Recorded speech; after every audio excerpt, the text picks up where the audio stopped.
Well, the dad, who was very surprised that his kid had been aggressive on the day that he was supposed to visit after he had been a perfect kid for like a year, and was very surprised, called me in to do an independent evaluation to see what was going on with his kid.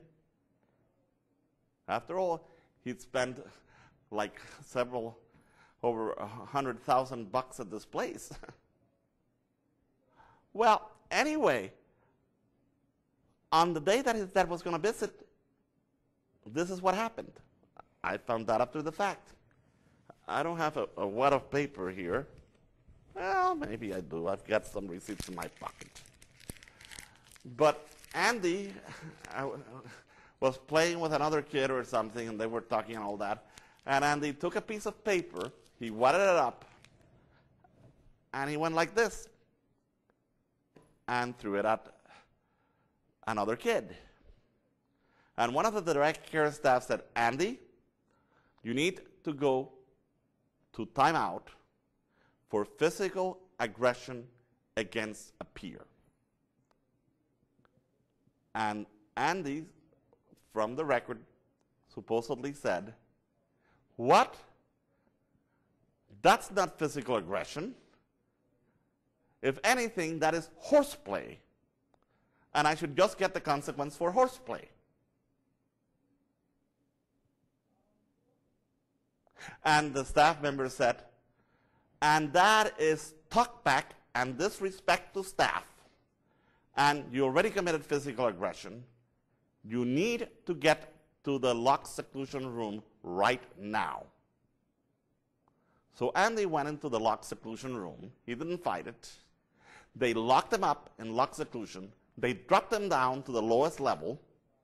And they put him on room restriction for 24 hours and unit restriction for 72 hours with no visitors allowed because he had committed physical aggression against a peer.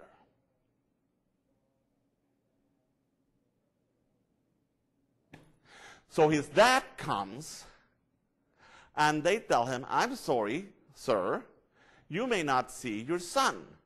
Your son has been physically aggressive. And your son just came out of locked seclusion. And he's now serving his 24 hours of room restriction. After he serves his 24 hours of room restriction, he will be on 3 days of unit restriction. And he's not supposed to have any visitors while he's on unit restrictions. And his dad says, well, I've come a long way to get here. The dad was in a different state. I've flown a long way to get here, and I'm only here for a 3-day weekend, and I haven't seen my son in 2 years, and I want to see my son. It says, well, I'm sorry, sir. That's the program here. You cannot see your son.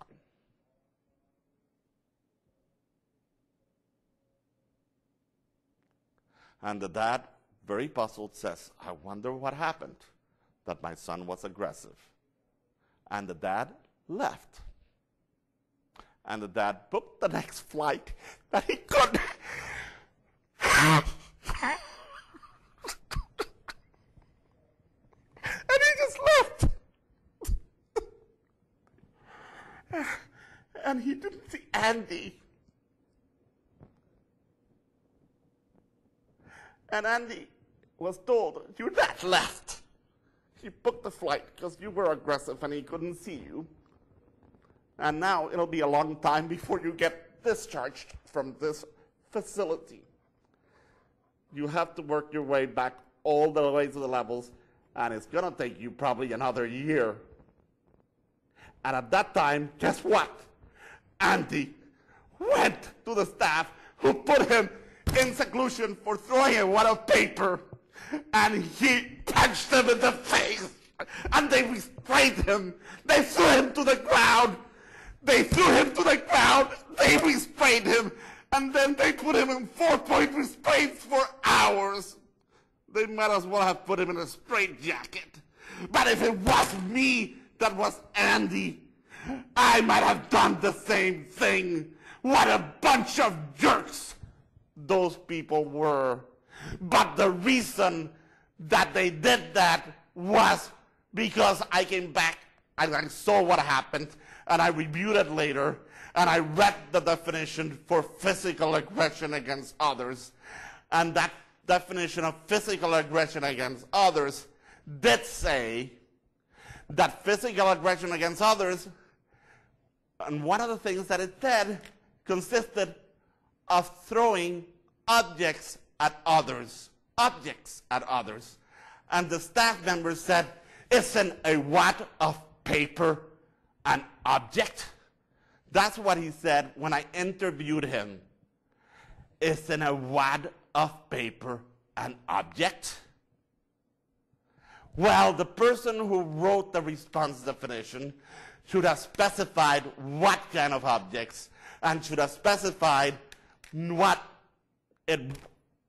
objects. So a hard object, an object that can harm somebody, not a darn piece of paper. And you know, I read the definition of horseplay, and Andy was right. Andy was right.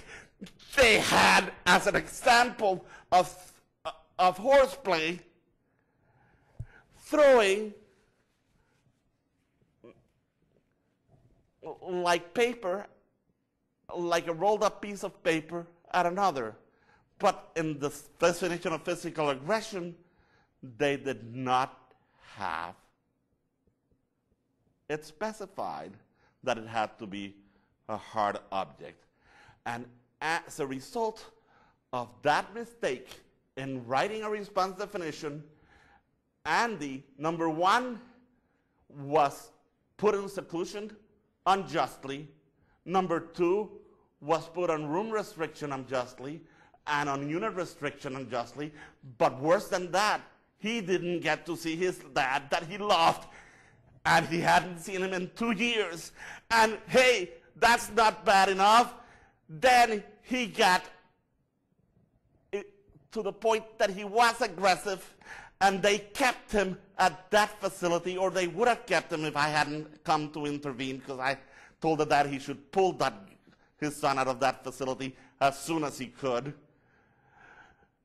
But by the time I came, and the time I did the review, and the time I wrote the report, and everything got done, he spent another 4 months at that horrible facility. 4 months of his life that he could have had a better quality of life. So you tell me response definitions are not important. I tell you, we are here making a difference in people's lives. And you need to take what you do seriously, because what you do can really affect people, and you can do them good, but you can also do them lots of harms.